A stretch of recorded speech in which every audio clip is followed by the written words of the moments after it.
The night my daughter brought home her billionaire fiancé, I shook his hand politely while remembering the day I had sent his father to prison for stealing millions from innocent families.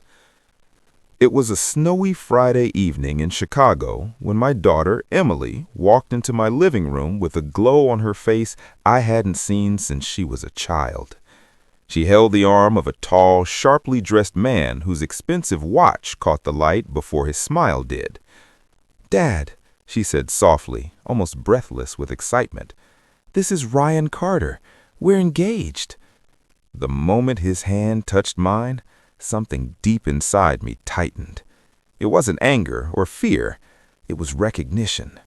I had spent decades as a federal financial crimes investigator, and you don't forget the eyes of people who grow up around power, especially power built on lies. Ryan's calm, confident stare carried the exact same cold calculation I had seen 20 years earlier in a courtroom, in his father. Back then, I had worked on one of the largest pension fraud cases in the Midwest. Thousands of factory workers had trusted a wealthy investment tycoon who promised safe retirement funds. Instead, he funneled billions into offshore accounts, leaving elderly couples bankrupt overnight. I spent 5 years tracking shell companies, fake audits, and hidden transactions. When the case finally went to trial, I was the lead witness who exposed the entire scheme. His father was sentenced to life in prison, where he died 2 years later. That case had nearly destroyed me emotionally. Seeing families lose everything because they trusted the wrong person changes you forever. I left federal service soon after and chose a quiet life, raising Emily alone after her mother passed away. Ryan clearly didn't recognize me at first. Age changes a man. Gray hair, slower posture, softer voice, but instincts never fade.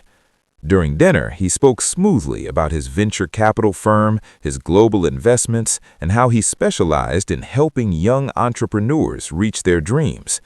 Emily listened with admiration in her eyes, but I noticed how often he steered the conversation towards money, her startup, her future earnings, and even my house.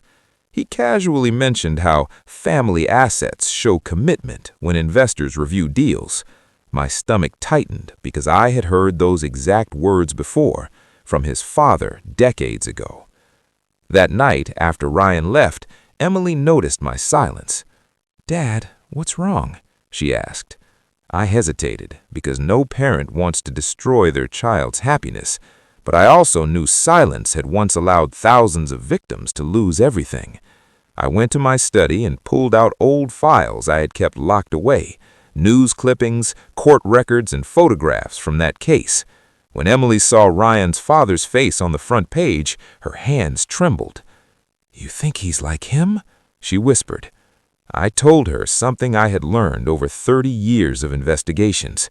Fraud isn't just about stealing money. It's about patterns, manipulation, and control.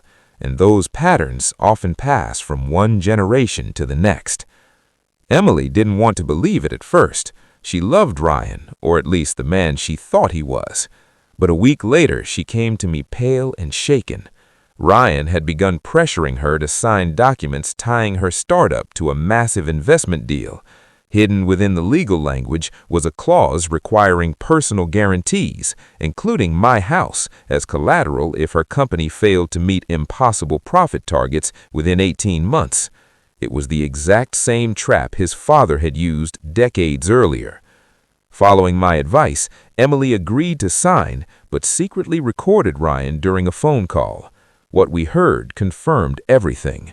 He laughed while telling a business partner how easy it would be to control her company, seize our property, and finish what my father started, building wealth by using other people's trust. Hearing those words broke Emily's heart, but it also saved her life from being tied to a man who saw love as a business strategy. I contacted former colleagues, and within weeks, federal investigators reopened a dormant case linked to Ryan's firm. They uncovered shale corporations, fake investment valuations, and dozens of young entrepreneurs trapped in predatory contracts. Many had already lost savings, homes, and relationships. Ryan's empire wasn't legitimate venture capital. It was a modern version of his father's fraud machine. 3 months later, he was arrested inside his glass-walled office while attempting to wire millions to offshore accounts. News cameras flashed as agents escorted him out in handcuffs, the same way his father had been taken decades earlier.